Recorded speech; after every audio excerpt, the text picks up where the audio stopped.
نحمده ونصلي على رسوله الكريم اما بعد فاعوذ بالله من الشيطان الرجيم بسم الله الرحمن الرحيم رب اشرح لي صدري ويسر لي امري واحلل عقدة من لساني يفقهوا قولي الرحمن علم القرآن خلق الانسان علمه البيان الرحمن بہت مہربان، علم القرآن اس نے تعلیم دی قرآن کی، خلق الانسان اس نے پیدا کیا انسان کو، علمہ البیان اس نے سکھایا اس کو بیان، بولنا، اظہار خیال کرنا۔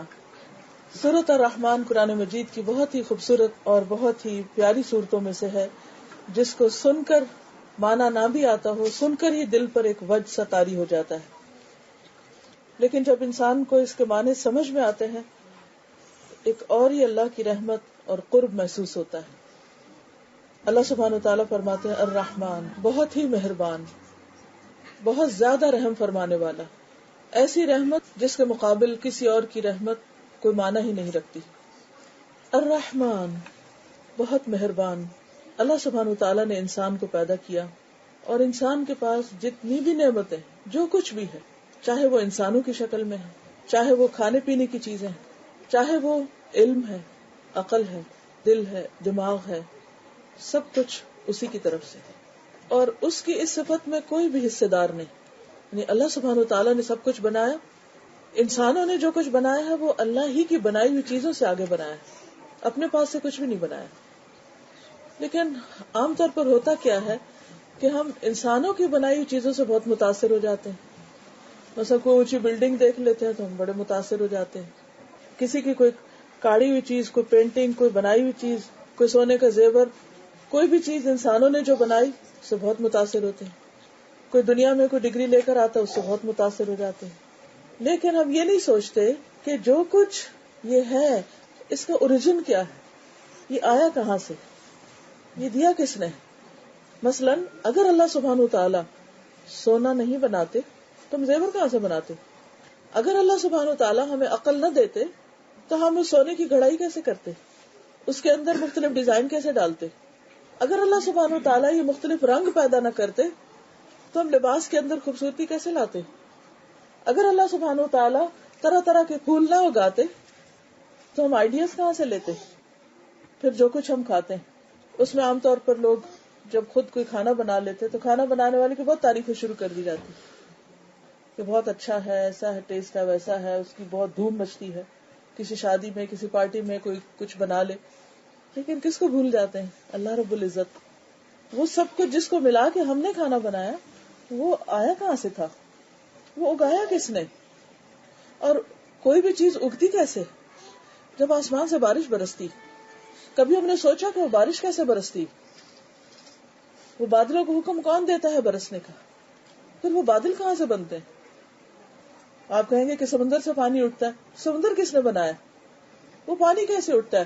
سورج کی دھوپ اس پہ پڑتی، سورج کس نے بنایا؟ پھر وہ بادل اٹھاتا کون ہے؟ ہوائیں اٹھاتی اس پانی کو، وہ ہوا کس نے پیدا کی؟ اگر اس میں سے کوئی ایک چیز بھی مسنگ ہو تو بادل نہیں بن سکتے، اور اگر بادل نہ ہو تو بارش نہیں برسے گی، اور اگر بارش نہیں برسے تو ہماری زمین سوکھ جائے، کھیتیاں کچھ اگا نہیں سکتی۔ سوچئے ان ملکوں کا حال جہاں پر قحط پڑتا ہے۔ یہ اللہ تعالیٰ کی ایک نشانی ہے کہ دیکھو اگر میں بارش نہیں برساتا، اگر میں پانی نہیں اتارتا تو تم کہاں سے پانی لا سکتے؟ فَمَن يَأْتِيكُم بِمَاءٍ مَّعِينٍ، یہ بہتے چشمے کون نکال سکتا ہے اگر اللہ سبحانہ وتعالیٰ یہ سب کچھ عطا نہ فرمائے؟ تو یہ سب کچھ دراصل کیا ہے؟ اس کی رحمت ہے، اس کی مہربانی ہے۔ اسی مہربان رب نے علم القرآن، قرآن کی تعلیم دی ہے، یعنی بندے کو بہت کچھ دیا ہے اس نے، چھوٹی سے چھوٹی چیز سے لے کر بڑی سے بڑی چیز۔ زمین میں جو کچھ ہے اللہ سبحانہ وتعالیٰ فرماتے ہیں خلق لکم ما فی الارض جمیعا، جو کچھ زمین میں سارے کا سارا تمہارے لیے بنایا۔ ایک ایک لیئر ہٹاتے جائیں، پہاڑوں کو کھودے، مٹی کی تہن سے نکالے، کیا کچھ ہے زمین کے اندر۔ انسان تو سب چیزوں کا صرف نام بھی نہیں جانتا، ہم تو سب پودوں کے نام نہیں جانتے جو راستے میں دیکھتے ہیں، ہم تو اپنے گارڈن کے اندر جو چیزیں اگی ہوتی ہیں ان تک کے نام نہیں جانتے. کہاں اس کا علم اور اس علم میں کمال اور اس کی بزرگی اور اس کی عظمت جس نے یہ سب کچھ بنایا اور یہ سب کچھ ہمیں دیا. لیکن ان ساری نعمتوں سے اوپر، ان سب چیزوں سے بڑھ کر کیا ہے جو اس نے ہم پر اپنی رحمت نچاور کی؟ وہ ہے قرآن کی تعلیم. علم القرآن، اس نے قرآن کی تعلیم دی ہے. قرآن کیا ہے؟ اللہ کا کلام ہے، اللہ سبحانہ وتعالی کا کلام، جو اس نے اپنے بندوں پر اپنی رحمت کی وجہ سے ان کو ہدایت دینے کے لیے اپنے رسول محمد صلی اللہ علیہ وسلم پر نازل کیا. 1400 سال میں جس کا ایک حرف بھی تبدیل نہیں ہوا اور قیامت تک نہیں ہوگا. سوال یہ پیدا ہوتا ہے کہ اس نے اس کو محفوظ کیوں کیا اور اپنی رحمت کے ساتھ قرآن کی تعلیم ہی کا ذکر کیوں کیا؟ رحمت اس کی ہر چیز پہ چھائی ہوئی ہے.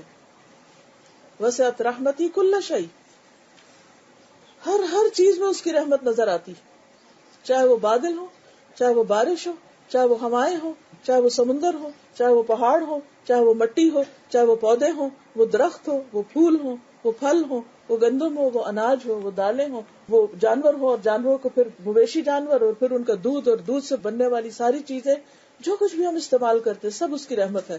ہم نے کچھ بھی نہیں کیا کہ جس کے بدلے میں یہ سب کچھ مل رہا ہے، یہ اس کی رحمت سے ہمیں مل رہا ہے. لیکن اس ساری رحمت کے اوپر جو رحمت چھائی ہوئی ہے وہ قرآن کی تعلیم ہے. علم القرآن، اس نے قرآن کی تعلیم دی ہے، اس نے قرآن سکھایا ہے، اس نے یہ نعمت ہم سب کو عطا کی ہے، یہ اس کی رحمت ہے. خلق الانسان، اسی نے انسان کو پیدا کیا ہے اور انسان کی ہدایت کے لیے اس کو بھیجا ہے. اسی لیے قرآن مجید جب کھلتا ہے تو اللہ سبحانہ وتعالیٰ فرماتے ہیں الف لام میم ذالک الکتاب لا ریب فیہ ھدی للمتقین، یہ کتاب جس میں کوئی شک نہیں، یہ ہدایت کے لیے ہے. کس کی ہدایت کے لیے؟ متقین کی، کہ جن کے دل میں تقوی ہے، جن کے دل میں اللہ کا ڈر ہے، وہی اس سے ہدایت حاصل کرتے ہیں. اللہ نے تو ھدی للناس بنایا تھا اس کو، کہ سارے جہان والوں کے لیے اس میں رہنمائی ہے، ہدایت ہے. لیکن اس ہدایت سے فائدہ کون اٹھاتا ہے؟ جس کا دل اللہ سے ڈرتا ہے، جس دل میں خوف ہے، جس دل میں اپنی آخرت اور اپنی عاقبت کی فکر ہے کہ ہم اللہ کو کیا منہ دکھائیں گے. اسے یہ شوق لاحق ہو جاتا ہے کہ میں یہ جانوں میرا رب مجھ سے چاہتا کیا ہے، میرے رب نے مجھ سے کیا فرمایا. کیونکہ قرآن مجید اللہ کا کلام ہے تو اس نے ہم سے کیا کلام کیا ہے، وہ ہم سے کیا چاہتا ہے، یہ اس کی رحمت ہے. اور پھر علمہ البیان، اس نے اس کو بولنا سکھایا ہے. یعنی انسان بہت سی ایسی کوالٹیز رکھتا ہے جو جانوروں کے اندر بھی ہیں. مثلا دیکھنا، انسان بھی دیکھتے جانور بھی دیکھتے ہیں. انسانوں کے اندر کھانے کی حرص ہوتی ہے، کھانے کی طلب ہوتی ہے، جانور بھی کھاتے ہیں، وہ بھی بچے پیدا کرتے ہیں، انسان بھی بچے پیدا، بہت ساری چیزیں کامن ہیں. بہت سی خوبیاں ایسی ہیں کہ جو جانوروں کے اندر ہم سے زیادہ ہیں. مثلا بعض جانوروں کی جو نگاہ ہے وہ ہم سے زیادہ تیز ہے. عقاب جو ہے وہ کئی میل اوپر سے زمین پہ اپنا شکار دیکھ سکتا ہے. کچھ جانور ہم سے زیادہ بہتر طور پر سنتے ہیں. کچھ جانوروں کی قوت شامہ یعنی سونگنے کی قوت جو ہے وہ ہم سے زیادہ ہے. کچھ جانوروں کی طاقت ہم سے زیادہ ہے، ان کے دانت ہم سے زیادہ بہتر کام کرتے ہیں. پکا ہوا گوشت کھانے میں بھی ہم کو مشکل ہوتی ہے، وہ تو کچا بھی کھا لیتے ہیں. لیکن وہ کون سی چیز ہے جو جانوروں کے پاس نہیں ہے؟ وہ عقل نہیں ہے جو اللہ نے انسان کو دی، اور اس سے بڑھ کر یہ جو بولنے کی قوت ہے، یہ اللہ سبحانہ وتعالیٰ کی ایک بہت بڑی رحمت ہے. اور اس پر انسان دوسرے جانوروں سے ممتاز ہوتا ہے. ہم اپنی محبت کا اظہار کرنا چاہیں، ہم بول کر اپنے بچوں کے ساتھ کرتے ہیں. ہم اپنے دکھ کا، اپنے غم کا اظہار کرنا چاہیں، ہم اللہ کا ذکر کرنا چاہیں، ہم قرآن کی تلاوت کرنا چاہیں، تو یہ ایک چھوٹا سا گوشت کا ٹکڑا جو کبھی نہیں تھکتا، جس کے مسلز ہر چیز سے زیادہ اسٹرانگ ہے. اور پھر حیرت کی بات ہے نا کہ کس طرح انسان اتنی تیزی کے ساتھ بولتا چلا جاتا ہے. وہ ساری پروسیسنگ اندر ہوتی. اب دیکھیں کہ کوئی کمپیوٹر اتنا فاسٹ نہیں ہے کہ جس سے اتنی تیزی کے ساتھ آپ ڈاٹا ریٹریو کر سکیں، اور اتنا ایکوریٹ جتنا انسان کے معلومات اندر جو گئی ہوئی ہوتی ہیں یا جس کے دل و دماغ کے اندر ہوتی ہیں، زبان کے ذریعے ان کا اظہار جب ہو رہا ہوتا ہے. اور پھر اس پر آپ دیکھیے کہ سب سے زیادہ اس زبان سے جو پڑھنے کی چیز ہے وہ اللہ کی کتاب ہے، قرآن مجید. اور کس طرح ایک ایک حرف کا جو مخرج بتایا گیا، با کہاں سے نکلے گی، ہا کہاں سے نکلے گی، خا کہاں سے ہوگی، لام کہاں سے ہوگا، مختلف حروف. اور پھر قرآن مجید کی حق کا تلاوت ہی اسی وقت ہوتی ہے جب ہر چیز، ہر حرف اپنے اپنے مخرج سے نکلتا ہے، وہی حروف ہیں. اسی لیے آغاز میں کیا الف لام میم، الف لام میم، یہ حروف تہجی جو ہیں اسی سے مل کر یہ سارے الفاظ اور آیات اور صورتیں اور پھر اجزاء اور پورا کلام ہمارے سامنے آ گیا، جس کی مثال کوئی انسان لا نہیں سکتا. پوری دنیا کے جن و انس بھی اکٹھے ہو جائیں تو اس جیسی کتاب نہیں لا سکتے. لیکن اللہ تعالیٰ نے ہمارے لیے اس کو پڑھنا آسان کر دیا، اس کی تلاوت آسان کر دی، اور نہ صرف یہ کہ اس کا پڑھنا آسان کیا بلکہ اس پر اجر بھی رکھا. ایک حرف پڑھتے ہیں تو اس پر 10 نیکیاں، اور جتنا جتنا کوئی پڑھتا چلا جائے اور اگر زبانی یاد کر لے تو اس سے بھی زیادہ بہتر. اور پھر قیامت کے دن ایک ایک آیت کے بدلے انسان کے درجے بلند ہوتے چلے جائیں گے، اور قاری قرآن سے، حافظ قرآن سے کہا جائے گا کہ پڑھتے جاؤ جیسے تم دنیا میں پڑھتے، رتل کما کنت ترتل فی الدنیا، اور تمہاری آخری منزل وہ ہوگی جہاں تمہاری آخری آیت ختم ہوگی. اگر کسی نے ایک سورت یاد کی ہے تو اس کے اتنے ہی درجے، کسی نے 2 کی ہیں، کسی نے زیادہ کی ہیں، کسی نے پورا کیا اور پھر پورا حفظ کر کے بھلا نہیں دیا بلکہ اس کو یاد بھی رکھا مرتے دم تک، تو اس کے ساتھ تو معاملہ ہی اللہ سبحانہ و تعالیٰ کا کچھ اور ہوگا. ہم زبان سے بہت سی باتیں کرتے ہیں، بہت کچھ بولتے ہیں، بہت کچھ پڑھتے ہیں، بہت کچھ سیکھتے ہیں، سکھاتے ہیں لیکن ان سب چیزوں میں، دنیا میں جتنی بھی باتیں، سب انسانوں کی باتیں، ان سب میں بہترین بات کیا ہے؟ اللہ نزل احسن الحدیث، اللہ نے بہترین بات اتاری، اور وہ بہترین بات کیا ہے؟ قرآن مجید ہے، یہ اللہ کی کتاب. لہذا ہم سب کے لیے بہت ضروری ہے کہ ہم اس کی تلاوت کا حق ادا کریں، اس کو صحیح طور پر پڑھیں. اور تلاوت کا مطلب صرف عربک ریڈنگ نہیں ہوتا، تلاوت جو ہوتی ہے اس میں اس کو سمجھنا بھی ہوتا ہے. کیونکہ تلا یتلو تلون کے 2 تلون اور تلاوتن، ایک تلون ہوتا ہے کسی چیز کے پیچھے جانا، اور تلاوتن ہوتا ہے اس کی ریڈنگ کرنا. تو دونوں ایک ہی روٹ سے نکلے، یعنی اس کو پڑھیں بھی اور یہ دیکھیں کہ یہ کہتی کیا ہے. کیونکہ اللہ سبحانہ وتعالیٰ نے اس کی تعلیم دی ہے، نبی صلی اللہ علیہ وسلم پر اس کو اتارا، آپ صلی اللہ علیہ وسلم نے اس کو آگے پڑھ کر سنایا صحابہ کرام کو، اور پھر صحابہ کرام نے اس کو آگے ہر جنریشن نے اپنی آگے اولادوں کو، آگے شاگردوں کو سکھایا. کرتے کرتے الحمدللہ آج ہمارے پاس یہ محفوظ شکل میں موجود ہے. علامہ اقبال نے کہا تھا کہ گر تو خواہی مسلمان زیستن، نیست ممکن جز بقرآن زیستن. اگر تم مسلمان بن کر جینا چاہتے ہو تو ممکن ہی نہیں کہ قرآن کے بغیر تم مسلمان بن سکو. کیونکہ یہ اللہ کی وہ کتاب ہے، وہ کلام ہے کہ جو ہمارے لیے ایک آئینے کی حیثیت رکھتی ہے، کہ اس میں جو کچھ لکھا اگر ہم پڑھتے جائیں تو ہمیں اپنی ساری غلطیاں نظر آتی چلی جاتی ہیں کہ ہم کہاں سے کوتاہی کر رہے ہیں، کہاں خرابی کر رہے ہیں. اور اس میں ہمارے ہر سوال کا جواب، وہ سوال جو ہمارے بچے ہم سے پوچھتے ہیں اور ہمیں بعض اوقات اس کا جواب پتہ نہیں ہوتا، لیکن اگر آپ کا قرآن مجید سے ایک مضبوط تعلق ہے تو ساتھ کے ساتھ سب الجھنیں جو ہیں وہ دور ہوتی چلی جاتی ہیں. تو اس لیے انسان کی سعادت اس میں ہے کہ وہ اس کو اپنا ساتھی بنائے دنیا میں بھی، تاکہ قبر میں بھی وہ اس کا ساتھی ہو، اور حشر کے دن بھی، کیونکہ قیامت کے دن یہ قرآن سفارشی بن کے آئے گا. پھر اسی طرح صرف پڑھنے پڑھانے کی چیز نہیں بلکہ نمازوں میں پڑھنے کی چیز ہے کہ قیامت کے دن روزہ اور قرآن انسان کے حق میں شفاعت کرے گا. روزہ کہے گا کہ یار اب میں نے دن کو اس کو کھانے پینے سے روکے رکھا تو اس کے حق میں میری شفاعت قبول فرما.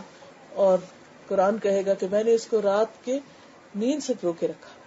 جس سے پتہ چلتا ہے کہ قرآن مجید کا جو اصل مقصد ہے یا اصل جو اس کا پرائم جو اس کا حق دینا ہے وہ کیا ہے، کہ اللہ کی عبادت کے وقت کھڑے ہو کر اس کو پڑھنا. لیکن چونکہ ہم بہت کم حصہ یاد کرتے، خصوصاً خواتین میں یا تو یہ رواج ہوتا ہے کہ پورا حفظ کرو، یا پھر یہ ہوتا ہے کہ چند صورتیں آخری 10. تو ہمیں اپنے اپنے طور پر جتنا بھی ہو سکے 30واں پارہ کر لے، پھر 29واں کر لے، پھر سورت یاسین کر لے، جو بھی اپنے اپنے طور پر کر سکیں. لیکن یہ ہے کہ اس بات کی حرص ہونی چاہیے کہ ہم زیادہ سے زیادہ قرآن کو اپنے سینے میں محفوظ کر لیں. کیونکہ جو چیز انسان کے پورے جسم میں سب سے اہم جو اس کا آرگن ہے وہ اس کا ہارٹ ہے، اس کا دل ہے. تو جو چیز دل میں آ جاتی ہے، جو چیز دل میں سما جاتی ہے، وہ اسی کے مطابق ہم دیکھتے ہیں، اسی کے مطابق ہم سنتے ہیں، اسی کے مطابق ہم بولتے ہیں، اسی کے مطابق پھر ہم اپنے سارے معاملات کرتے ہیں. ہماری پسند اور ناپسند ساری دل سے آتی. تو اگر دل میں قرآن اتر جائے اور دل کے اندر یہ نور بھر جائے تو پھر انشاءاللہ تعالی ہر چیز کی حقیقت نظر آنے لگتی ہے انسان کو، اور انسان اللہ تعالیٰ کی دی ہوئی روشنی کے مطابق دنیا میں اپنا سفر بسر کرنے لگتا ہے، سفر گزارنے لگتا ہے. یہ تھوڑی سی آغاز میں بات تھی. اب اگر آپ کچھ کہنا چاہیں تو موسٹ ویلکم. کچھ پوچھنا چاہیں, کچھ بھی کہنا چاہیں. سوال ہے کہ عورت کی آواز باہر نہیں جانی چاہیے. اچھا, اب دیکھیے کہ کوئی بھی چیز جب ہم کہتے ہیں کہ ہونی چاہیے یا نہیں ہونی چاہیے, کرنی چاہیے یا نہیں کرنی چاہیے, دیکھیے جو سوال ہوتا ہے نا یہ بہت اچھی چیز ہوتی ہے, اور یا کنفیوژن ہوتی ہے یا جو بھی کوئی پرابلم ہوتا ہے تو یہ ایک ہم عام طور پر اس سے پریشان ہوتے ہیں, حالانکہ وہ ایک اپرچونٹی ہوتی ہے مزید سیکھنے کی, مزید جاننے کی. سوال اسی کے ذہن میں آئے گا جو کچھ جاننا چاہے گا, جو کچھ کرنا چاہے گا. جب آپ کسی راستے پہ جانا چاہتے ہیں تو تبھی آپ پوچھتے نا کہ کدھر ہے وہ جگہ. اگر آپ جانا ہی نہیں چاہتے تو آپ پوچھیں گے کیوں؟ اس کو آپ یوں مثال سے سمجھیے کہ جب اللہ سبحانہ وتعالیٰ نے فرشتوں کے آگے اپنا پلان رکھا کہ میں انی جاعل فی الارض خلیفہ, تو فرشتوں نے کیا کیا, کیا کہا؟ اتجعل فیہا من یفسد فیہا, یہ کس کا قول ہے؟ اتجعل فیہا من یفسد فیہا, کیا تو بنائے گا اس میں, بھیجے گا اس میں جو اس میں فساد کرے گا؟ فرشتے کہہ رہے ہیں. کس کو کہہ رہے ہیں؟ اللہ سبحانہ وتعالیٰ. کیا انہیں اللہ تعالیٰ کے فیصلے پر تسلی نہیں تھی یا اللہ تعالیٰ کی حکمت کے بارے میں کچھ شک تھا؟ نہیں, ہرگز نہیں. لیکن ان کے ذہن میں ایک کنفیوژن تھی کہ اگر زمین پر پہلے تو ساری مخلوق اللہ کی تابع ہے, جو بھی ہے وہ تو اللہ کے پروگرام کے مطابق چلے, یہ جس کو عقل دی جا رہی ہے اور مرضی کرنے کی بھی اجازت دی جا رہی ہے تو یہ تو بہت فساد کرے گا. اللہ سبحانہ وتعالیٰ فرمایا جو میں جانتا ہوں تم نہیں جانتے. اور پھر وہ سارا آگے قصہ آپ سب نے حضرت آدم کو سن رکھا ہے. لیکن یہاں میرے کوٹ کرنے کا مقصد یہ ہے کہ فرشتوں نے بھی سوال کیا تھا. سوال ایک اچھی چیز ہے. پھر ابراہیم علیہ السلام کی مثال دیکھیے. ابراہیم علیہ السلام نے اللہ تعالیٰ سے ایک سوال کیا تھا, اور وہ سوال تھا وَإِذْ قَالَ إِبْرَاهِيمُ رَبِّ أَرِنِي كَيْفَ تُحْيِي الْمَوْتَى, اور جب ابراہیم علیہ السلام نے عرض کیا اے میرے رب آپ مجھے دکھائیے کہ آپ مردوں کو کس طرح زندہ کریں گے, یہ کیسے دوبارہ زندہ ہوں گے. قال, اللہ تعالیٰ نے فرمایا اولم تؤمن, کیا تم یقین نہیں رکھتے, کیا تمہیں ایمان نہیں, کیا تم مانتے نہیں؟ قال بلا, کہا نہیں میں ایمان رکھتا ہوں کہ آپ زندہ کریں گے, اس پر ہے میرا ایمان. ولکن لیطمئن قلبی, لیکن اس لیے کہ میرے دل کو اطمینان ہو جائے. تو سوال کا ایک مقصد کیا ہوتا ہے کہ میرے دل کو اطمینان ہو جائے کہ کوئی کام کیسے ہوگا, کیوں ہوگا. تو یہ جو کیا, کیوں, کیسے, کون, کب, کتنا, یہ سارے کوشچن کے ورڈز ہیں نا, سوالیہ الفاظ ہیں. تو یہ کس لیے ہوتے ہیں کہ دل میں اطمینان ہو. پھر اسی طرح حضرت عزیر علیہ السلام کا واقعہ بھی آتا ہے. وہ ایک بستی کے پاس سے گزر رہے تھے تو وہ ساری بستی گری پڑی تھی, سب مرے پڑے تھے, کوئی بھی زندہ نہیں تھا. کہنے لگے قال انا یحیی هذه الله بعد موتها, اللہ ان کے مرنے کے بعد ان سب کو کیسے اٹھائے گا, تو سبھی تباہ ہو گئے, یہ کیسے اٹھیں گے. ان کے ذہن میں بھی سوال آیا. تو اللہ تعالیٰ نے فاماتہ اللہ 100 عام ثم بعثہ, اللہ نے ان کو بھی 100 سال کے لیے مار دیا پھر اٹھایا. تو ان کے ذہن میں بھی سوال آیا. پھر آپ دیکھیے کہ قرآن مجید میں صحابہ کرام کے سوال بھی آتے ہیں. یسألونک ماذا ینفقون, وہ آپ سے پوچھتے ہیں کہ کیا خرچ کریں. یسألونک عن الاہلہ, یہ آپ سے چاندوں کے بارے میں پوچھتے ہیں. یسألونک عن الروح, روح کے بارے میں پوچھتے ہیں. تو سوال انسان کے عقل مند ہونے, باشعور ہونے اور علم کی جستجو اور طلب رکھنے کی علامت ہوتی. لیکن اس کے ساتھ ساتھ یہ بھی ضروری ہے کہ سوال ایسا ہو جو واقعی حقیقی معنوں میں سوال ہو, نہ کہ اعتراض ہو. سوال ہو حق جاننے کے لیے, نہ کہ دوسرے کی تحقیر کرنے کے لیے. تو اب آپ دیکھیے کہ جب یہ مختلف سوال آئے تو کہیں ایسا نہیں ہو کہ جواب دیا نہیں گیا, ہر جگہ پر جواب بھی دیے گئے. اب یہ سب تفصیل کا وقت نہیں کہ میں سب جواب بھی آپ کے سامنے رکھوں. اب جس سے سوال کیا جائے اس کی ذمہ داری بنتی ہے کہ اگر دین کے معاملے میں سوال کیا جا رہا ہے تو یہ دیکھے کہ سب سے پہلے قرآن مجید میں اس کا کیا حکم ہے, نبی صلی اللہ علیہ وسلم نے کیا فرمایا, یا آپ کے دور میں کیا عمل تھا, ہوتا کیا تھا, صحابہ کرام کا عمل کیا تھا.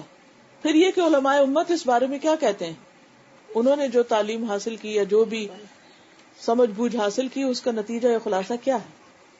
اب آپ دیکھیے کہ جب ہم قرآن مجید میں دیکھتے ہیں تو اس میں ازواج مطہرات کے لیے آتا ہے, سورۃ الاحزاب کے شروع میں آتا ہے اللہ تعالیٰ فرماتے ہیں یا نساء النبی لستن کاحد من النساء، اے نبی کی بیویوں تم عورتوں میں سے کسی ایک کی طرح نہیں ہو، یعنی عام عورتوں کی طرح نہیں ہو.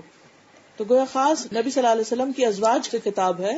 ان اتقیتن، اگر تم ڈرتی ہو، فلا تخضعن بالقول، تو نرم لہجے میں بات نہ کرو، فیطمع الذی فی قلبہ مرض، تو جس کے دل میں بیماری ہے وہ طمع رکھ بیٹھے گا. وقلن قولا معروفا، اور معروف بات کرو، بھلی بات کرو.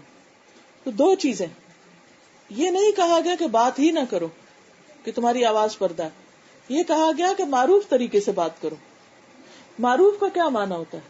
نیکی کی بات، بھلی بات، ایک معقول طریقے سے کی ہوئی بات، کہ جو کسی کے لیے ڈاؤٹ فل نہ ہو یا جس سے کسی کے اندر کوئی اور ایسی خرابی پیدا نہ ہو. تو اس آیت سے یہ تو پتہ چلتا ہے کہ بات کرنے کا طریقہ کیا ہونا چاہیے، لیکن یہ نہیں اس میں کہا گیا کہ تم آج کے بعد کئی بات نہیں کرو گی کیونکہ تمہاری آواز کوئی سن نہ لے، یہ نہیں کہا گیا. دوسری بات یہ کہ ازواج مطہرات اور عام صحابیات کا طرز عمل کیا تھا. اس میں ازواج مطہرات میں سب سے زیادہ حضرت عائشہ سب سے چھوٹی تھی، سب سے ینگ تھی، نوجوان تھی. 18 سال کی تھی تو نبی صلی اللہ علیہ وسلم کی وفات بھی ہوگی، یعنی کہ ٹین ایجر تھی. اس کے بعد تقریباً 47-48 سال تک وہ امت کو سکھاتی رہی، عورتوں کو بھی مردوں کو بھی، اور بے شمار لوگوں نے ان سے احادیث روایت کی ہیں. 2000 سے زائد ان سے احادیث روایت ہوئی ہیں جو بڑے بڑے صحابہ کرام نے بھی نہیں کی، یعنی اتنا بڑا علم کا ذخیرہ تھی. اس زمانے میں ان کا طریقہ کیا تھا کہ وہ حجرے میں بیٹھتی تھی اور پردہ ڈال لیتی تھی، مرد حضرات مسجد نبی کی طرف ہوتے تھے اور پردے کے پیچھے سے بات چیت ہوتی تھی، جو بھی سوال جواب ہوتے. اور صحابہ یہ کہتے ہیں کہ ہم حضرت عمر کے پاس بھی جاتے ہیں، ابو بکر کے پاس، اوروں کے پاس بھی، لیکن جو جواب ہم کو حضرت عائشہ سے ملتا ہے اس سے ہماری تسلی ہو جاتی، لہذا وہ براہ راست بھی پوچھتے تھے. اور یہ چیزیں سب تاریخ میں لکھی ہوئی ہیں. سید سلیمان ندوی کی کتاب ہے سیرت عائشہ، آپ خود اس کو کھولیے، پڑھیے، اور حضرت عائشہ رضی اللہ تعالی عنہا نے جو تعلیم دی ہے اس کے بارے میں جانیے کہ انہوں نے کس کو دی.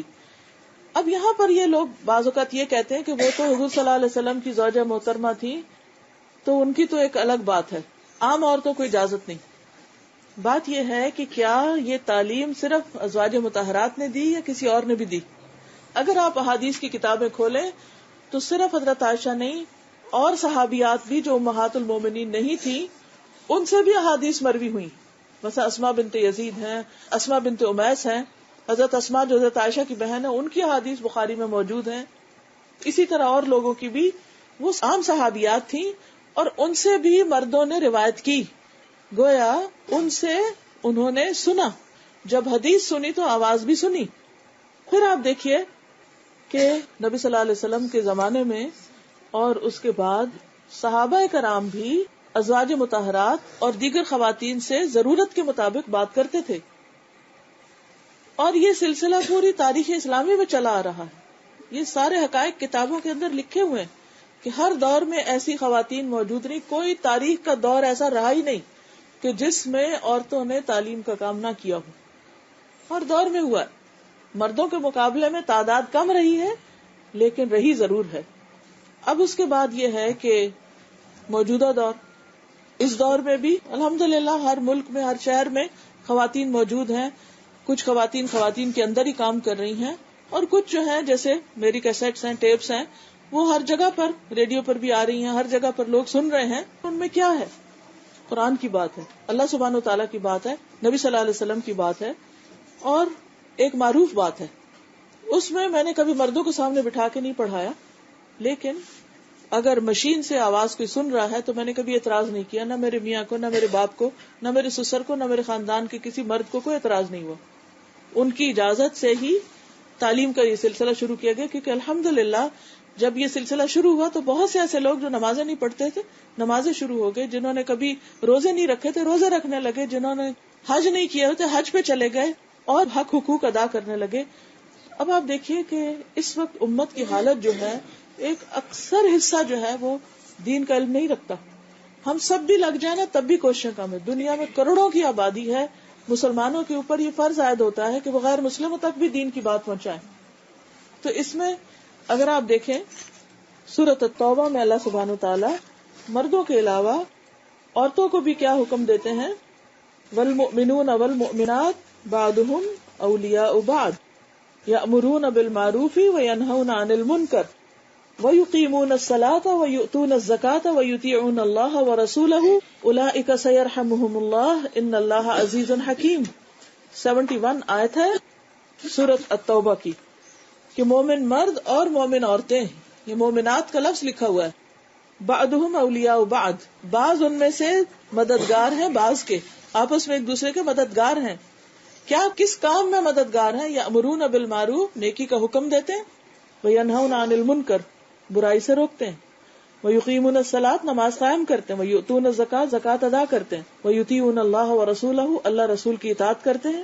ایسے لوگوں پر ان قریب اللہ سبحانہ وتعالی رحم فرمائے گا، بے شک اللہ زبردست ہے، حکمت والا ہے.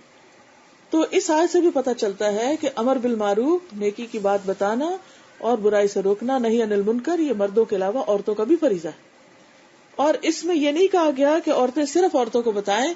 مثلا راہ چلتی حضرت عائشہ دیکھیں کہ کتنے لوگوں کو نصیحت کرتی، حج پہ جا رہی ہیں، عمرے پہ جا رہی ہیں، کہیں کوئی نظر آتا ہے ان کو برائی سے روکتی ہیں، منع کرتی ہیں، تو اس کو کیا جا سکتا ہے، یعنی اس میں منع نہیں ہے. پھر آپ دیکھیے عام طور پر لوگ جو دین کی بات کرتے ہیں ان کے پیچھے تو پڑ جاتے ہیں.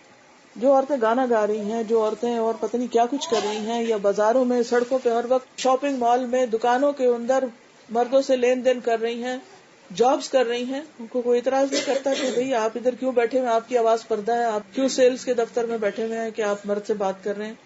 یونیورسٹی میں جا رہی ہیں، کتنی ہی بچیاں ایسی ہیں جو دیندار گھرانوں سے اسکول، کالج، یونیورسٹی میں پڑھنے جا رہی ہیں. کیا وہ کبھی کسی مرد سے بات نہیں کرتی؟ کیا ان کی آواز پردہ نہیں؟ اگر پردہ ہے تو سب عورتوں کی آواز پردہ ہے، اور اگر نہیں تو کسی کی بھی نہیں. شرط کیا ہے کہ نیکی کی بات کرو، خیر کی بات کرو. اگر اللہ رسول کی بات کرتے ہیں، آخرت کی بات کرتے ہیں، تو اس کے کرنے میں کیا حرج ہے؟ اگر مردوں سے بازار میں خرید و فروخت میں عورت بات کر رہی ہے اور اس کی آواز آدمی کو جا رہی ہے اور اس پر کسی کو اعتراض نہیں، تو اگر کوئی قرآن کی آیت پڑھ کے کسی مرد کو سنا دے تو اس پہ کیوں اعتراض ہے؟ میں ایک کوشچن پوچھنا چاہتی جی ہوں مہر کے بارے میں، کہ جیسے کہ قرآن میں آتا ہے کہ مہر مقرر ہونے کے بعد اگر بیوی چاہے تو معاف کر سکتی ہے تھوڑا بہت، تو شوہر اسے خوشی سے لے سکتا ہے، تو کیا پورا معاف کر سکتی ہے اگر بیوی چاہے تو؟ جی، اگر بیوی دل کی خوشی سے چاہے پورا کر سکتی ہے تو پورا کر سکتی ہے. اس کا بھی قرآن مجید میں لکھا ہوا ہے، اگر وہ اپنے دل کی خوشی سے دیں فَكُلُوا هَنِيئًا مَرِيئًا، تو اس کو مزے سے کھا سکتے ہو، یعنی کہ کوئی حرج نہیں ہے. یعنی عورت کو اختیار ہے، لیکن وہ عورت کو پریشرائز نہیں کرے، یعنی مرد جو ہے وہ بیوی کو زبردستی نہیں کرے. ہم لوگ جیسے اس میں تراویح میں یا اس میں عید بقرعید کی لیڈیز اس میں اگر پردے کا اہتمام ہے، نماز کے لیے جاتی ہیں تو اس کا مطلب قرآن کی اس میں جا سکتی ہیں. جی، پھر میں یہ کہوں گی کہ ہمیں ضرور دیکھنا ہے کہ نبی صلی اللہ علیہ وسلم کے دور میں کیا ہوتا تھا. کیا عورتیں مسجد جاتی تھیں یا نہیں؟ ایک سوال ہے. بخاری کی روایت میں ہے کہ اللہ کی بندیوں کو مسجد جانے سے مت روکو. حضرت عبداللہ بن عمر جب یہ حدیث سنا رہے تھے تو ان کے ایک بیٹے نے کہا کہ میں تو روکوں گا، تو وہ ان سے بات نہیں کیے. انہوں نے کہا میں تمہیں اللہ کے رسول کی بات سنا رہا ہوں صلی اللہ علیہ وسلم، اور تم کہتے ہو کہ میں ایسا کروں گا، یعنی تم نبی صلی اللہ علیہ وسلم کی بات جھٹلا رہے ہو. تو اس دور سے لے کر آج کے دور تک ٹل ٹوڈے مسجد نبوی کبھی بھی عورتوں سے خالی نہیں ہوئی. اگر مسجد نبوی، حرم کی بات میں اس لیے نہیں کروں گی کہ حرم تو عمرہ طواف وہ سب کہتے ہیں کہ بھی جو تو اس کے لیے جاتے، لیکن مسجد نبوی تو مسجد ہے نا. تو کبھی بھی 1400 سال میں مسجد نبوی ایک دن بھی خالی نہیں ہوئی کہ جس میں صرف مرد گئے اور عورت نہ گئی ہو. اگر مسجد نبوی میں جا سکتے تو باقی کسی مسجد میں کیوں نہیں جا سکتے؟ ایز لانگ ایز پردے کا انتظام ہے، الگ انتظام ہے. پھر یہ ہے کہ عید کی نماز کے لیے بھی اگر آپ کے پاس صحیح بخاری رکھی ہوئی ہے تو آپ اس میں عید کی نماز کا چیپٹر نکالیے، وہاں آپ کو ایک نہیں زیادہ حدیث ملے گی جس میں یہ پتہ چلتا ہے کہ نبی صلی اللہ علیہ وسلم نے یہاں تک حکم دیا کہ جن کے پاس چادر نہیں وہ اپنی سہیلی کی چادر لے لیں، لیکن وہ بھی مسلمانوں کی دعا میں شریک ہو اور ان کی عظمت کو دیکھیں. یعنی کہ مسلمان جب اکٹھے ہوتے ہیں تو اجتماعیت کی ایک خاص برکت ہوتی ہے، ایمان بڑھتا ہے. جب مل کے نماز پڑھی جاتی ہے تو ہر روز تو نہیں لیکن کبھی سال میں جب عید کا موقع ہو تو اس میں پردے کے ساتھ بغیر زیب و زینت ظاہر کیے اپنے پورے حجاب میں عورت اگر جا کے عورتوں کے حصے میں نماز پڑھنا چاہتی تو پڑھ سکتی. حتیٰ کہ یہاں تک آتا، اور یہ بھی صحیح بخاری میں لکھا ہوا ہے، میں اپنے پاس سے نہیں کہہ رہی، آپ چیک کر سکتے ہیں، وہاں لکھا ہوا ہے کہ جس عورت کو نماز نہیں پڑھنی وہ بھی شریک ہو. تو انہوں نے کہا کہ وہ کیا کرے گی جا کے؟ کہا وہ دعا میں شریک ہو. پیچھے بیٹھ گئے کیونکہ مسجد میں نہیں ہوتی نا نماز. یہ تو ہمارے یہاں مسجدوں میں بھی نماز پڑھنے لگے, وہ تو کھلے گراؤنڈ میں ہوتی. تو کھلے گراؤنڈ میں مرد بھی جائیں, بچے بھی جائیں, عورتیں بھی جائیں, سارے نماز پڑھیں. عورتیں جنہوں نے نماز نہیں پڑھنی وہ پیچھے ہو کے بیٹھے, اور جب دعا ہو تو جو اتنے لوگ آمین کہتے ہیں وہ بیچاری کیوں محروم رہے, وہ بھی شریک ہو جائے. میرا واجب سوال ہے, آج مسلمان اپنے فرقوں میں بٹے ہوئے ہیں. ایک نیا مسلمان جب ہمارے اس میں آتا ہے تو وہ کنفیوز ہو جاتا ہے کہ میں مسلمان تو ہوں مگر کس فرقے کا ہوں. تو اس کا ہم لوگوں کو کیا کرنا چاہیے؟ اس میں آپ دیکھیے کہ ان کو یہی کہیں کہ تم اللہ رسول کی بات مانو اور اپنے آپ کو مسلمان کہو. جہاں تمہارے پاس کوئی بھی مسجد ہے, جو بھی علاقہ ہے, جو ان کے ساتھ تم شامل ہو جاؤ, لیکن دیکھو یہی کہ جو اللہ رسول صلی اللہ علیہ وسلم نے فرمایا. کیونکہ دیکھیے قرآن مجید میں یہ سورۃ الحج ہے, اس میں اللہ سبحانہ وتعالیٰ نے واضح طور پر ہمیں یہ بتا دیا ہے. 78 آیت, اس میں اللہ تعالیٰ فرماتے ہیں وَجَاهِدُوا فِي اللَّهِ حَقَّ جِهَادِهِ هُوَ اجْتَبَاكُمْ وَمَا جَعَلَ عَلَيْكُمْ فِي الدِّينِ مِنْ حَرَجٍ مِلَّةَ أَبِيكُمْ إِبْرَاهِيمَ هُوَ سَمَّاكُمُ الْمُسْلِمِينَ مِنْ قَبْلُ وَفِي هَذَا, کہ اللہ نے تمہارا نام مسلمان رکھا ہے اس سے پہلے بھی اور اس دین میں بھی. یہ یہود و نصارہ نے اپنا نام فرقوں کے اوپر رکھ لیا, اور پھر آپ صلی اللہ علیہ وسلم فرمایا کہ وہ یہود 71 فرقوں میں بٹے ہوئے, نصارہ 72 میں, اور تم 73 میں بٹ جاؤ گے. تو بات یہ ہے کہ ہم سب کو کوشش یہ کرنی چاہیے اور اللہ سے یہ کہنا چاہیے کہ یا رب العالمین تو ہمیں اس راستے پہ رکھ جس کو تو پسند کرتا ہے, اور جو تیرا پسندیدہ راستہ اور جو تیرے رسول صلی اللہ علیہ وسلم نے ہم کو دکھایا. ہم ان فرقوں کو پروموٹ نہیں کرتے. اچھا فرقے بنتے کیوں؟ فرقے اس وقت بنتے ہیں جب ہمارا جو مرکز عقیدت ہے وہ بدل جاتا ہے.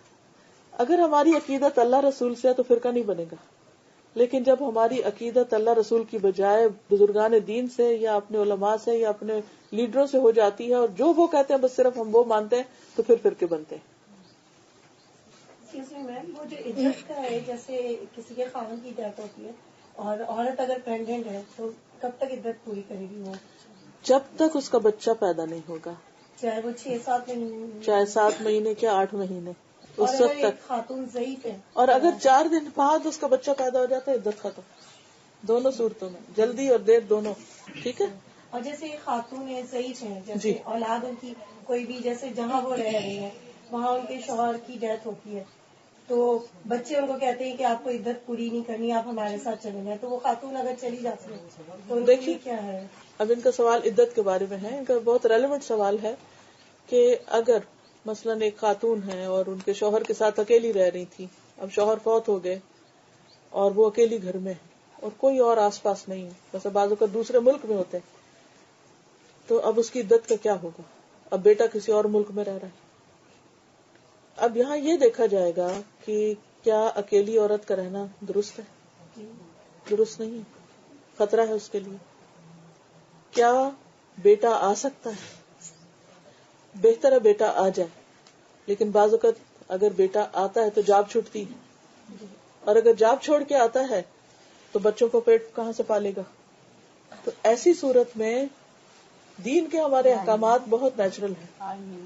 اس عورت کو ایک دفعہ وہاں سے لے جا کے بیٹے کے گھر میں رکھا جائے گا, لیکن عدت وہ پوری کرے گی. عدت میں 3 چیزیں ہیں خاص طور پر. گھر سے نہ نکلنا, خوبصورتی اور زینت بھی پرہیز کرے گی, دوبارہ نکاح بھی نہیں کرے گی, ایک ہی جگہ ٹک کے رہے گی اور اسی گھر میں رہے گی جہاں شوہر فوت ہوا ہے, لیکن اگر وہاں بالکل تنہا ہو گئی ہے تو ایک دفعہ وہاں سے وہاں لے جائی جائے گی جہاں وہ رہ سکے. کیونکہ جیسے ایک موقع پر ایک خاتون کو عدت گزارنا تھی تو آپ صلی اللہ علیہ وسلم نے ان کے لیے گھر کی سلیکشن کی تھی کہ ابن ام مکتوم کے گھر رہ لو, کیونکہ باقی لوگوں کو پردے کی تکلیف ہوگی. تو اس سے پتہ یہ چلتا ہے کہ جو اضطراری کیفیت ہوتی ہے, مجبوری کی کیفیت ہوتی ہے, اس میں بس ایک وہ سٹیپ جس کے بغیر گزارا نہیں. لیکن ہم یہ نہیں کہیں گے کہ وہ عدت گزارے گی نہیں, عدت تو ہوگی 4 مہینے 10 دن. ٹھیک ہے. اسی سے رہے زیب و زینت کے معاملے میں ہمارے جیسے ممالک میں ہوتا ہے, پہلے تو ہے وہی ہندوانہ طریقہ, چوڑیاں توڑی جاتی ہیں, اتاری بھی نہیں جاتی, توڑی جاتی ہیں. اس کے بعد ایون آپ کو ناک میں بھی نہیں پہننا. جی جی. اور اس کے بارے میں ہوتا نہیں, ناک کا چلتا ہے, آپ ناک کا ان کے کوکا جو ہے وہ پہنا سکتے ہیں. نہیں, کوئی بھی زیور نہیں پہننا, کوئی بھی زیور. اور چوڑیاں توڑنے نہیں, اس کو اتار دینا. اور اگر کانچ کی ہے تو ضروری تو نہیں ہے نا کہ سفید ہی وہ پہنے گی؟ نہیں، کوئی ضروری نہیں کہ سفید پہنے گی، صرف یہ کہ خوشبو نہیں لگائے گی. نارمل گھر کے کپڑے، وہ جیسے گھر میں ہم ہر وقت زینت سے نہیں ہوتے.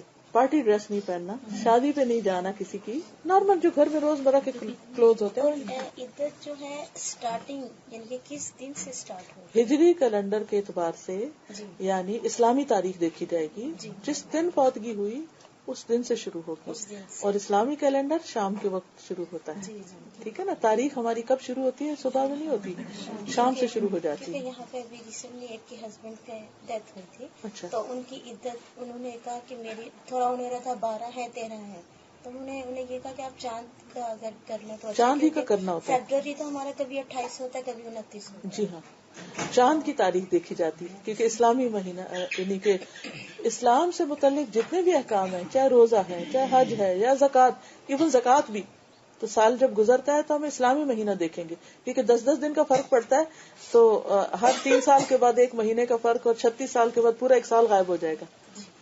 اس لیے اس کو اسلامی مہینے سے ہی لیں گے. کہ اسلام میں عورت کو تبلیغ کرنے کا کہیں بھی قرآن میں ذکر نہیں ہے، کیا یہ بات صحیح ہے؟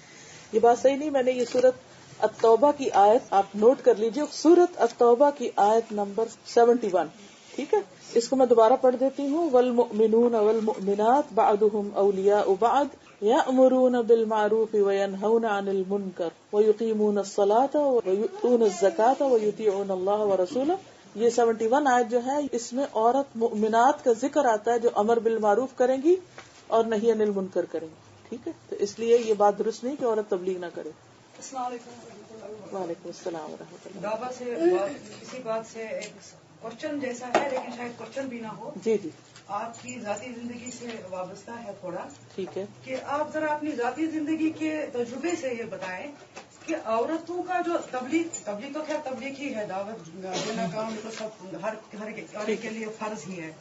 میرے کہنے کا مطلب شاید آپ اچھی طرح سمجھیں گے کہ اصل میں ہم لوگوں کی جو اویئرنیس تھی، اب تو آج کل بہت سارے چینلز بھی ہیں، لوگ بھی اسلام کے بارے میں بہت کچھ بتاتے ہیں، تو ہم لوگ اب تھوڑا بہت کچھ جاننے لگے.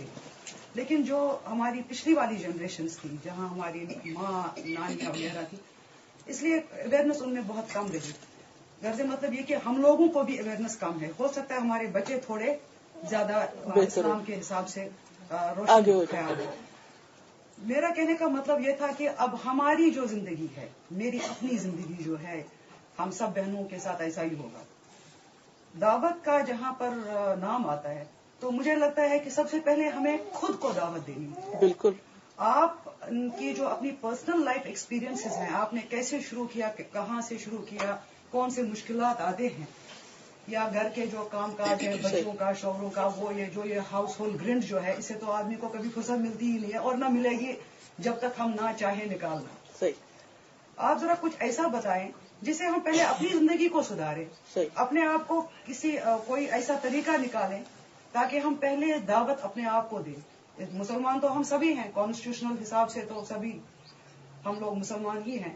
اب ایمان کے کتنے قسم ہیں یہ تو ہم نہیں جانتے، لیکن اب کانسٹیٹیوشنلی تو ہم سب یعنی ہم مسلمان اللہ نے. لیکن دعوت جو ہے پہلے خود کو دینی ہے. ہم کس طرح اپنی زندگی کو پہلے سدھاریں تاکہ پھر ہو سکتا ہے اللہ تعالیٰ نے اگر آگے چل کر آپ کی جیسے یا آپ سے بڑھ کر بنایا تو ہم بھی اپنی جو معلومات ہیں دوسروں تک پہنچائیں. اس میں آپ دیکھیے کہ کبھی بھی کوئی کام کرنا ہو نا تو اپنا ٹائم مینجمنٹ کریں. ٹائم مینجمنٹ کا مطلب یہ ہے کہ ایک وقت اللہ کی عبادت کے لیے، ایک وقت نفس کے حقوق کے لیے، گھر والوں کے حقوق کے لیے، اور ایک بندگان خدا کے حقوق کے لیے. اس میں آپ دن کے حصے بھی بانٹ سکتے ہیں، اس میں آپ ہفتے کو بھی بانٹ سکتے ہیں، اس میں آپ مہینے کو بھی بانٹ سکتے ہیں، اس میں آپ سال کو بھی بانٹ سکتے ہیں. ٹھیک ہے. پھر یہ ہوتا ہے کہ کبھی ایک عورت کی زندگی کے 3 بہت اہم رول ہے جس سے وہ چھٹ ہی نہیں سکتی. اس کی ذمہ داریاں، پہلی ہے جب وہ ایک بیٹی ہوتی، ماں باپ کے گھر ہوتی، جب شادی نہیں ہوتی، یہ اس کی پڑھنے لکھنے تیاری کا وقت ہوتا ہے اگلے 2 رول ادا کرنے کے لیے. اس میں اس کو دین دنیا کی تعلیم حاصل کرنی چاہیے، اس کو سارے جو فرائض ہیں، جو احکام ہیں اللہ کے، وہ معلوم ہو جانے چاہیے. اور میں سمجھتی ہوں کہ بیٹیوں کی شادی اس وقت ہی کرنی چاہیے جب ان کو اپنے فرائض کا پتہ ہو، بلکہ سکھانے چاہیے جیسے ہم اسکول کالجوں میں ان کو پڑھا رہے ہوتے ہیں. دوسرا اس کا رول ہے جب اس کی شادی ہو جاتی ہے اور بیوی بن جاتی. اتنے افسوس سے کہنا پڑتا ہے کہ ہماری بچیوں کو شادی کے بعد شوہر کے حقوق نہیں پتہ ہوتے, اور بعض اوقات اس میں بہت زیادتی ہو رہی ہوتی. اب آپ دیکھیے جو بندوں کے حق ہے نا, جب تک بندے معاف نہیں کریں گے اللہ تعالیٰ بھی معاف نہیں کریں گے. اگر ایک عورت بیوی ہو کر شوہر کا حق نہیں دے رہی اور سارے زمانے کی تبلیغ کر رہی تو تبلیغ کام نہ آئے گی جب تک اس کا شوہر اس سے راضی نہیں. جنت میں جانے کے لیے عورت کے لیے شرط ہے کہ اس کا شوہر راضی ہو اس سے. اچھا, پھر اس کے بعد یہ ہے کہ جب وہ بچہ پیدا کرتی تو ماں بن جاتی ہے. اب ماں بن کر اس کے اوپر ذمہ داری آ گئی کہ اس کے بچے کی تعلیم و تربیت کی, کہ وہ اس کو صحیح مسلمان کے طور پر پروان چڑھائے اور اس کے حقوق ادا کرے. اب وہ یہ صحیح کر نہیں سکتی جب تک اس کو پتہ نہ ہو کہ بچوں کو کیسے پالنا ہے ایمان کے ساتھ. اس کے لیے اس کو خود سیکھنے کی ضرورت ہے. پہلے حصے میں بھی سیکھنا جب وہ بیٹی تھی, بیوی بننے کی بھی تعلیم حاصل کرنا اور ماں بننے کی بھی تعلیم حاصل کرنا. اب اس کے ساتھ جب ہم یہ سارے رول نبھا لیتے ہیں, پھر ہمارا خاندان پہلے ماں باپ کا ہوتا ہے, پھر سسرال ہوتے ہیں, ان رشتوں کو کیسے نبھانا ہے. اس کے ساتھ پھر آگے ہمارے ہمسایوں کے کیا حقوق ہیں, پھر ہمارے میل جول کی جو عورتیں ہیں, جو بھی ہمارا دائرہ کار ہے, ان کے کیا ذمہ داریاں ہیں, کیونکہ ہم صرف خود اچھے مسلمان بن بھی جائیں اور ہمارے آس پاس کے لوگ نمازی نہیں پڑھ رہے تو کیا بنے گا. ان کو بھی دین کی طرف لانا کرنا, اس کی بھی ذمہ داری. طریقہ جو بھی ہو سکتا ہے, اللہ جو بھی انسان کے لیے آسانی کرے, لیکن یہ ہماری بہرحال ذمہ داری ہے. مثلا آپ نے مجھ سے میرے بارے میں پوچھا, ایک وقت تھا جب میری شادی نہیں ہوئی تھی, تو اس وقت میرا زیادہ تر فوکس جو تھا وہ پڑھنے لکھنے کی طرف تھا, اور اس میں چونکہ دونوں چیزیں پڑھنی تھی, اسکول کا بھی پڑھتے تھے, دین کا بھی گھر پہ ساتھ پڑھتے تھے. میرے والد عالم تھے الحمدللہ, تو ہم اسکول جا نہیں سکتے تھے جب تک گھر پر ہم صبح میں ہماری کلاس نہ ہو جائے. صبح کے وقت ہماری تفسیر, ترجمہ, حدیث, فقہ یہ چیزیں ہوتی تھی, واپس آ کر گرامر وغیرہ ہوتی تھی. ہمارے والد بجلی بھی چلی جائے تو لمپ پہ بیٹھ کے پڑھاتے تھے, لیکن انہوں نے بہت محنت کی ہم پر, کیونکہ وہ یہ بھی چاہتے تھے کہ ہم جدید تعلیم بھی حاصل کریں, وہ یہ بھی چاہتے تھے کہ ہم دین میں بھی پیچھے نہ ہو. تو دو کام کرنے پڑ گئے نا, تو وہ بالکل وقت نہیں ہوتا تھا کچھ بھی اور کرنے کا.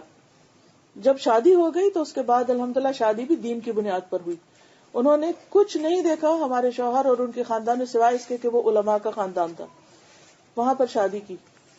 ہمارے شوہر اسے کوئی جاب نہیں کر رہے تھے, کچھ نہیں تھا, صرف یہ دیکھا کہ دین ہے, اخلاق ہے, اور دین کے آس پاس کے بڑے کون ہیں, ان کے خاندان کیا ہے.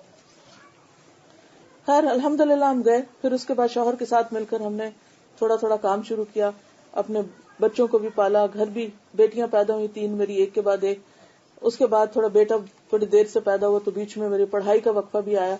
تو میرا کیا ہوتا تھا کہ صبح کے وقت میں یونیورسٹی میں پڑھاتی تھی, اور بچے اس وقت چھوٹے تھے تو گود کے بچے کو ساتھ بھی لے جاتی, وہاں انتظام تھا, ہم ساتھ رکھتے تھے.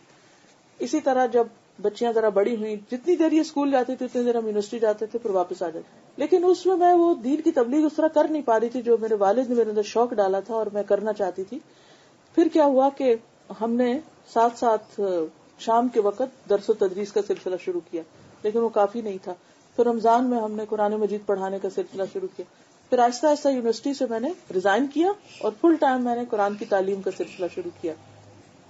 جب میرے بچے چھوٹے تھے تو جس ٹائم پر بچے اسکول میں ہوتے تھے میں اس وقت زیادہ ٹائم دیتی تھی باہر کے کام کو. جب بچے گھر آ جاتے تھے پھر میں ان کے اوپر تعلیم کا وقت کرتی تھی. کھانا وانا پکانے میں بہت ارلی مارننگ, یونیورسٹی جانے سے پہلے, الوداع جانے سے پہلے صبح کوکنگ کرتی تھی. ارلی اٹھتی تھی جلدی سے, کیونکہ سادہ زندگی تھی, کوئی بہت بڑے لوازمات نہیں تھے, اس لیے مشکل نہیں ہوتی تھی. کپڑے ہفتے میں 1 دن دھوتی تھی اور اس میں اپنے بچوں سب کو ساتھ لگاتی تھی. رات کے وقت دھوتی تھی تاکہ تھک کے پھر سو جائیں اور رات آرام کر لے اور صبح سے پھر کام شروع ہو جائے. اسی طرح ایک عرصے تک سلائی وغیرہ بھی خود کی, کیونکہ اتنی آمدنی نہیں ہوتی تھی. میں اپنے بچوں کو اپنے ہاتھ سے کپڑے سی کے پہناتی تھی. تو الحمدللہ اس طریقے سے, لیکن ہر چیز کا میں نے ایک ٹائم ٹیبل بنایا. اس ٹائم یہ کرنا ہے, اس ٹائم یہ, کھانا اس وقت پکے گا, اس ٹائم پہ صفائی ہوگی, اس ٹائم پہ پڑھائی ہوگی, اس ٹائم پر تدریس ہوگی, درس ہوگا, تبلیغ ہوگی, سب. اس سے میں پوری کوشش کرتی تھی کہ آگے پیچھے نہ ہٹو, اللہ کہ کوئی بیمار ہے یا کچھ آئے. لیکن اسٹرکٹلی اس میں ایک انسان تھکتا بہت ہے, مشکل بہت ہوتی ہے, اور بہت ساری فالتو چیزیں چھوٹ جاتی ہیں. 2-3 جوڑے میرے پاس کپڑے ہوتے تھے, کوئی زیادہ نہ کپڑے سنبھالنے نہ رکھنے, نہ جتنی زیادہ چیزیں ہوتی ہیں اتنا اس کا دھونا, اتنا اس کا سنبھالنا, اس کا اتنا لٹکانا, کوئی جھنجھٹ نہیں. بچوں کی بھی اتنا مختصر سی چیزیں میں نے رکھی ہوتی تھی. کوئی اندر جائے تو یوں لگے کہ جیسے بس سمپل سے ایک بیڈ پڑا ہوتا تھا, 7 کتابیں, اور جو ہمارا ڈرائنگ روم تھا پوری کتاب, چاروں طرف ہماری کتابیں ہوتی تھی, اور ساتھ ٹیبل لگا ہوا ہوتا تھا. اور ہم جس وقت ادھر ساتھ ہی میرے کچن ہوتا تھا, اور جلدی سے آ کے بچہ میرا یہاں پکڑا ہوتا تھا, یہاں میں لکھ رہی ہوتی تھی, جلدی سے اٹھ کے جا کے ہنڈیا میں چمچ ہلایا. پکاتی میں اس طرح تھی کہ جیسے مٹی کی ہنڈیا میں عام طور پہ کھانا پکاتی تھی, مسالہ وغیرہ جلدی سے کر کے اور اس کو دم پہ رکھ دیتی تھی 4-5 گھنٹے, جتنی دیر یونیورسٹی گئے ہلکی آنچ پہ پکتے کے واپس آئے, اچھا مزے کا کھانا بنا ہوا ہو اور روٹی بنا لی, اور الحمدللہ. پھر اس کے بعد ایک وقت ایسا آیا کہ بچیاں بڑی ہو گئیں, پھر ان کی شادیاں ہو گئی, تو اپنے گھروں میں چلے گئے, پھر اور اللہ نے وقت دے دیا. الحمدللہ الہدا شروع ہوا, اللہ نے بہت ساری بیٹیاں دے دی, بہت سارے مددگار دے دیے, بہت سے اور سہولتیں ہو گئی, تو دین کا کام بھی اور آگے بڑھا اور مجھے اور زیادہ موقع مل گیا. ابھی ایک بیٹا میرا ابھی ینگ ہے, تو اب اس کے اوپر محنت کر رہی ہوں کہ وہ کسی طرح قرآن مجید پڑھ جائے, اور ساتھ وہ دنیا کے بھی جو تعلیم بچوں کے لیے ضروری ہوتی ہے وہ بھی کر رہا ہے. تو الحمدللہ میں نے اپنے آپ کو حالات کے مطابق اسی طرح مولڈ کرتی رہی, جیسی جیسی ضرورت پیش آئی. ایک وقت تھا میں اسلام آباد پڑھا رہی تھی, پھر کراچی سے بہت ڈیمانڈ ہے, میں وہاں چلی گئی. شوہر میرے بہت اچھے ہیں الحمدللہ, انہوں نے ہر موقع پر ہمارا ساتھ دیا. جو ہم نے مل کے ہی پلاننگ کی کہ یہ کریں اور مشورے سے چلے. اگر انہوں نے کسی چیز سے روک دیا تو میں نے یہ نہیں کہا کہ نہیں میں تو کر کے چھوڑوں, نہیں. مجھے یہ بات ہمیشہ میرے یقین میں رہی کہ اگر میرا شوہر ناراض ہے اور وہ خوش نہیں تو میری تبلیغ کسی کام کی نہیں. اور اسی طرح یہ ہے کہ اگر میرے فرائض پورے نہیں, میری نماز ٹھیک نہیں, میرا روزہ پورا نہیں, تو دوسروں کو تبلیغ کا کیا فائدہ. تو اگر میں سب تبلیغ کرنے والی بہنوں کو یا جو بھی دین کے ساتھ جڑی ہوئی ہیں یہی کہوں گی کہ ایک وقت اللہ کی عبادت کا رکھے, ایک وقت بندوں کے حقوق کا رکھے, ایک وقت دین سیکھنے سکھانے کا رکھے, اور آخرت کے لیے زندہ رہے.